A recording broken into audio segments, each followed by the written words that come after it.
What it is, do? It's your boy Krook, LDB Team 100. We in it, sure. And today we got another reaction video. Now, I'm going to kind of take a break from all the street ball. I definitely want to react to the Cash Nasty and Devontae Friga. I probably still will end up doing it anyway, but I just want to drop something that's different because I done dropped like the back-to-back Nick Bridges and Cash Nasty and all that. So, today we're going to talk about Dennis Smith Jr. and I'm going to give my opinion. So, if you guys don't know, as it says on here, that Dennis Smith Jr. has recently signed with the Portland Trail Blazers, right? But it's a training camp. So I believe if they play to the training camp, if he wows them, impresses them, then he can get a spot on the active roster, right? So I feel a certain way about Portland's free agency deal because we know how Dame feels. Dame is tired of losing. Dame wants to compete for a championship. They just went to the Western Conference Finals a few years ago, and they just cannot seem to get it together. So we're going to look at this, and then I'm going to just give my opinion on the Portland Trail Blazers. But without further ado, let's get right into it. And of course, it had everybody in the basketball community reminiscing on the days of Dennis Smith Jr. and when he had so much potential Facts. in the NBA. Facts. And it had me thinking about Dennis Smith Jr.'s rise to the league and how it just didn't really pan out the way that a lot of people thought that it would. And in today's video, as you guys can see, I'm going to talk about Dennis Smith Jr. and how his career went from unlimited potential to a wasted opportunity. But before we get started, make sure you guys drop a like on this video and subscribe to this channel to show some support. And also don't forget. Alright, so listen, right? When Dennis Smith Jr. came out of college, right? Everybody, well, I know from what I've seen, and I don't really watch college basketball like that, but from what I've seen, Dennis Smith Jr. definitely had potential. He was a little athletic. He definitely had the potential to be like a decent scorer. I'm checking the stats now. When he was in Dallas, how much points did he put up? When he was in Dallas, his first season, he put up 15 points a game. So it wasn't like he was a bum. He was cool. He was solid. But I think what messed it up for them is the fact that they had Luka, bro. I think his circumstances that he landed in for each of the teams that he played for, because he played for Dallas, then when he played for Dallas, it says TOT. I'm not sure what TOT is, but he went to Dallas and then he went to New York. And I don't know what TNT is. But TOT, what is that? So he played 3 seasons with the Knicks. He played 2 seasons with Dallas and then 1 season with Detroit. I just felt like the last few seasons, he just been in unfortunate circumstances, bro. Coming out that first with Dallas, he was going to be tough. I definitely agree with that. But I think what derailed him again was Luka Doncic. It was definitely Luka Doncic. He threw a wrench in that. So they said, okay, we moving forward with Doncic. We don't need Dennis Smith Jr. Then when he went to New York, they already like had their core already. Like they already had like RJ. Well, it's like they started him out, didn't like him. Then that's when they had Julius Randle and RJ Barrett and all of them. And they was trending in the right direction. They was definitely trending in the right direction. And then they just say, you know what, we don't need you no more. And Detroit, come on now, it was Detroit. So I just think that unfortunate circumstances, it would definitely play a part in it. Now, I do feel like he can resurrect his career with the Blazers. And the reason why I feel that way is because the Blazers are a fast-paced team. I feel like he's going to get a lot of easy buckets. Now, don't get me wrong. It's still going to be Dame and McCollum's show. But I feel like he can play the role of what Melo did, but not necessarily Melo. Like, not necessarily be a spot-up shooter, but being able to knock down, like, open shots. Like, when Dame is out, he'll be able to bring the ball up. You know what I'm saying? So, I definitely think he'll have some type of opportunity there. And then if he flourishes, who knows?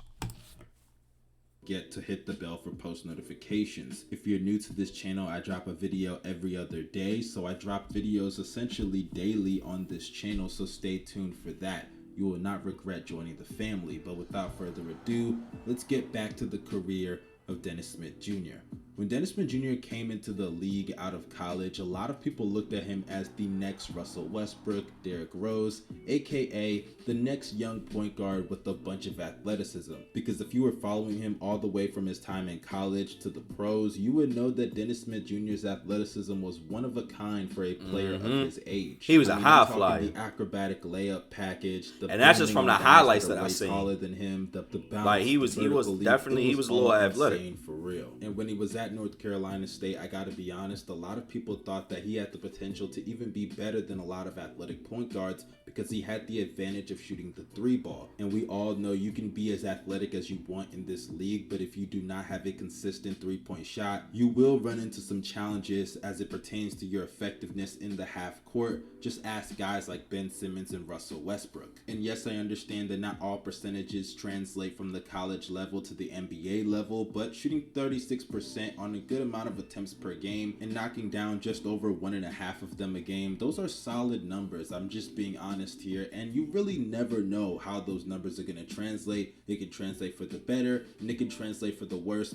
because when you move that line back just a little bit further, you don't know what's going to happen. And then comes his rookie season, and I remember going into that draft, a lot of people were talking about him, Lonzo Ball, De'Aaron Fox, Markelle Fultz, who's the best point guard of the draft. And obviously Markelle and Lonzo, they went in the first and second pick, and De'Aaron Fox was the 5th pick to the Sacramento Kings. But Dennis Smith Jr., him falling all the way to the 9th pick, a lot of people thought that was a huge steal for the Mavericks, as for one, they did not have a point guard at the time, and also considering that the Knicks needed a point guard, Dennis Smith Jr. with his athleticism bringing... And one could argue Markelle Fultz took himself out. Lonzo didn't really grow.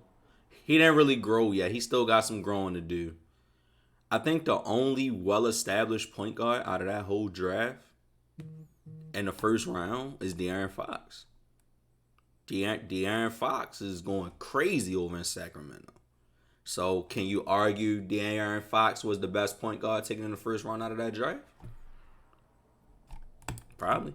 The dunks and flair to the game, it just seemed like a perfect fit for him to go to the Mecca in the Garden. But obviously the Knicks ended up picking Frank Ntilikina, and we're going to get to that in a second. Which is the worst pick. But as it pertains to the draft, a lot of people thought his future looked bright in a place like Dallas that was obviously trying to rebuild from the Dirk Nowitzki era. But in his rookie season, there were some good signs, but there were obviously some bad signs as it pertained to his play and production. For starters, I think the one underrated aspect of his game in his rookie season was his ability to play make. As sure, assists are not the best way to determine that, but he did average roughly around 5 assists a game. And if you just watch the tape, he was able to play make out of the pick and roll rather consistently, even finding guys open whenever they would switch. And also in the half court, he was a lot better than I thought he was going to be, because he did struggle with his 3-point shot, but he was still able to find the open man more times than not. And in transition, he was a beast, obviously due to his athleticism. And if you just watch the tape, the numbers may not show it, but he definitely showed flashes. His athleticism was on full display. He was able to finish at the rim over taller defenders. A bucket. Poster dunks and some acrobatic layup finishes. And for a rookie, that's really all you can ask. Just show us the flashes and potential and build off of that. But unfortunately, there was some good and obviously some bad. He struggled with his efficiency, shooting below 40% from the field,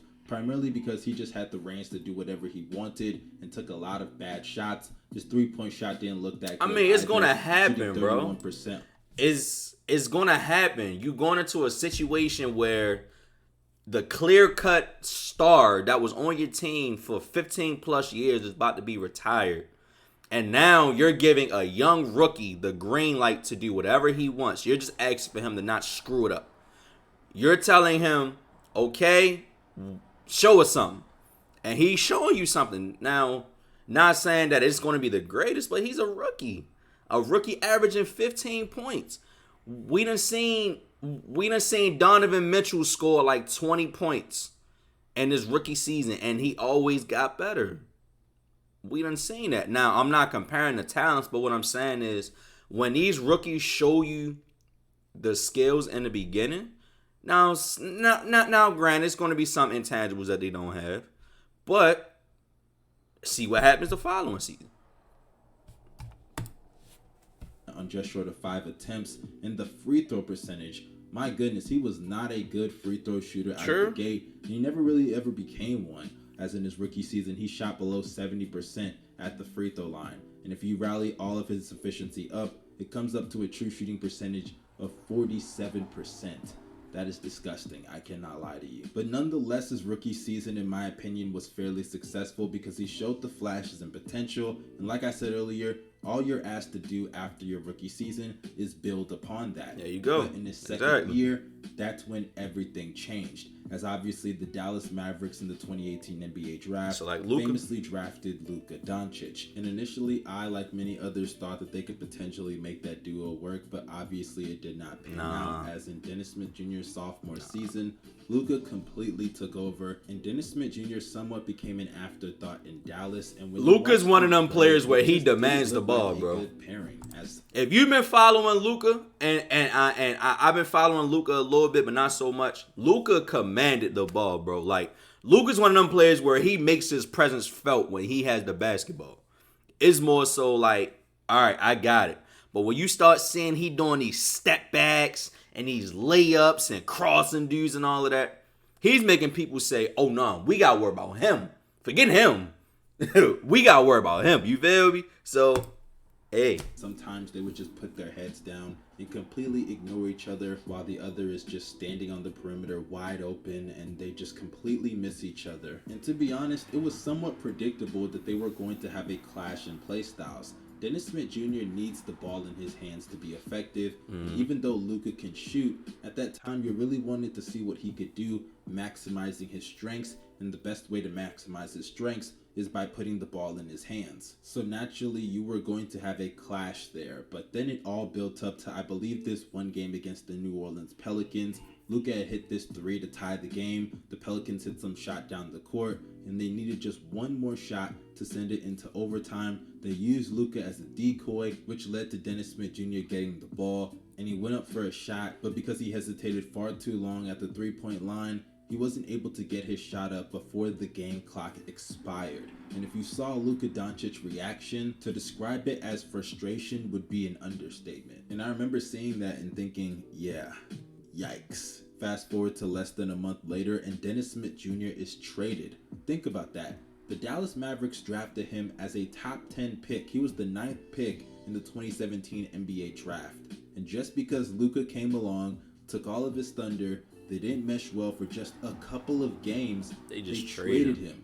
They moved on from a guy that they probably promised that he was going to be the franchise player, all because somebody else better came along and took his spot just like that. It's unfortunate. If I'm being honest, I do understand definitely the unfortunate of the Mavericks there, because you could try to make it work, but Dennis Smith Jr.'s jump shot didn't look like it was getting that much better. He wasn't a good free throw shooter. He needed the ball in his hands, and with Kristaps Porzingis wanting out of New York, what better way to get a guy like that than to move on from the point guard that you really just don't need? And hence, Dennis Smith Jr. was traded to the New York Knicks, the organization that could have drafted him all this time, but ended up trading their own franchise player for the guy that they could have got to pair with that franchise player if they had just drafted him originally. But that's the Knicks for you. But getting back to Dennis Smith Jr., I remember when he went to the New York Knicks, a lot of people were hyped for that because they were like, man, this is where he should have been from the beginning. I mean, I remember when LeBron faced Dennis Smith Jr. as a rookie, I think. LeBron even said Dennis Smith Jr. should be a New York Knick right now. But what is it that they say?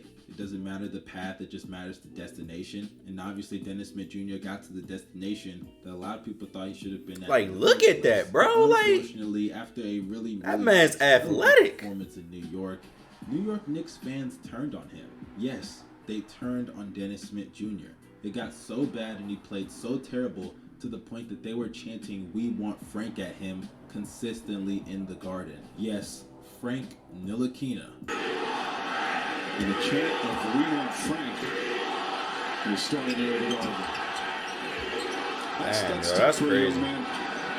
Here from the home crowd, he is obviously struggling. They were chanting that they want him over Dennis Smith Jr. And a lot of you guys might think that's harsh, but when you're in the Mecca, you have all eyes on you. New York Knicks fans are very, very brutally honest. They're up there with Philadelphia fans, LA fans, and just those die-hard sports cities. They don't play around at all. And when you're in a place as loud as MSG, that can really, really mess up your mental state of mind. And obviously, Dennis Smith Jr. could not handle that pressure, and he crumbled under it so bad. As in the 58 games he played with the Knicks, he averaged 9 points along with 4 assists and 3 rebounds, shooting 38% from the field and 28% from behind That's the arc, unfortunate, as well as a man. disgusting 55% at the free throw line. So after his stint in New York didn't pan out either, he was sent to Detroit in exchange for Derrick Rose, and I remember some people even suggested that the Knicks lost that trade, but as soon as both players played on their respective teams, it was obvious that the Knicks won that trade because Dennis Smith Jr., even though he was better in Detroit, it wasn't that much better. The guy wasn't averaging double digits or anything. He was averaging 7 points on 41% shooting from the field.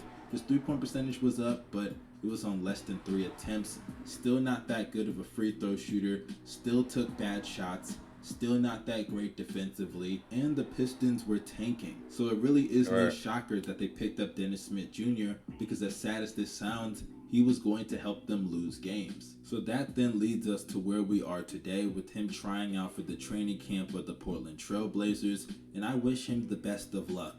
But when you just see where he started out from, the fact that he is out of the NBA within 5 years is really a testament to 1, how talented the league is, and 2, how wasted potential can be destroyed once it meets unfortunate circumstances. Because this is a guy that in Dallas I thought had all the potential in the world. Despite a shaky rookie season, he still showed promise. Then Luka Doncic came and it was wraps. Then he gets sent to the mecca of basketball, where we all thought that he was going to thrive in the place that he probably should have been drafted at in the first place. But with the way New York fans are and how they gave up on him so quickly, chanting for Frank Ntilikina while he was on the court, it was clear he just did not have the mental strength to deal with that. And then being sent to Detroit to rot away the rest of his career, it really is a sad ending to a career that showed so much promise ever since he was in high school. But hey, I am rooting for Dennis Smith Jr. and I hope he bounces back in Portland, because that's really his last opportunity. And if he has to go to the G League and prove himself, similar to the Cameron Payne situation, I would love to see a nice comeback. I'll even make a video about it if I can. And Cameron Payne made a name for himself too. Dennis Smith Jr.'s He made a name. He balled out. Section. Do not forget to drop a like on this video if you enjoyed it. He balled out, man. Listen, but like real quick though, right? So I definitely feel like the Portland Trail Blazers have not did anything as far as the free agency. I do believe that Dame will be asking for a trade. Now, I do know that it's been rumors that they might do a Ben Simmons for Dame Lillard trade. I don't really like how that works, bro. Like, I don't know. I don't like it. It's just something about it that I don't like. I feel like the Blazers will be losing more than they're actually gaining. Because we all know Ben Simmons' trade value has plummeted, like, terribly. But I'm rooting for Dennis Smith Jr., man. Like I said, I definitely do think he can come back. I definitely think it's possible. As he mentioned in the video, Cameron Payne has definitely proved himself in the playoffs. He was that spark that Phoenix needed that propelled them to the playoffs. You feel what I'm saying? Even Derrick Rose. Look at Derrick Rose. Derrick Rose helped New York get to the first round of the playoffs, and they went down to the wire. I think 6 or 7 games. So, I mean, we all know how Derrick Rose used to be, but he's still a very productive player. So, I feel like Dennis Smith Jr. does have the chance with the Blazers. If they do sign him, you feel what I'm saying? I just want to see him thrive. I definitely feel like when Dame come off the bench, he can probably be like coming off the bench or something like that. And then, just kind of just run the offense. You know what I mean? Just kind of run the offense. But yeah, like, this is just the nature of the business, man. Unfortunately, this is just the nature of it, man. Like, you come in possibly being a franchise savior, then someone else better comes along, and because that person that does better is a lot better, yeah, that's just the business of it. But thank you guys for watching, for tuning in. I'm gonna see you guys in the next one. Peace.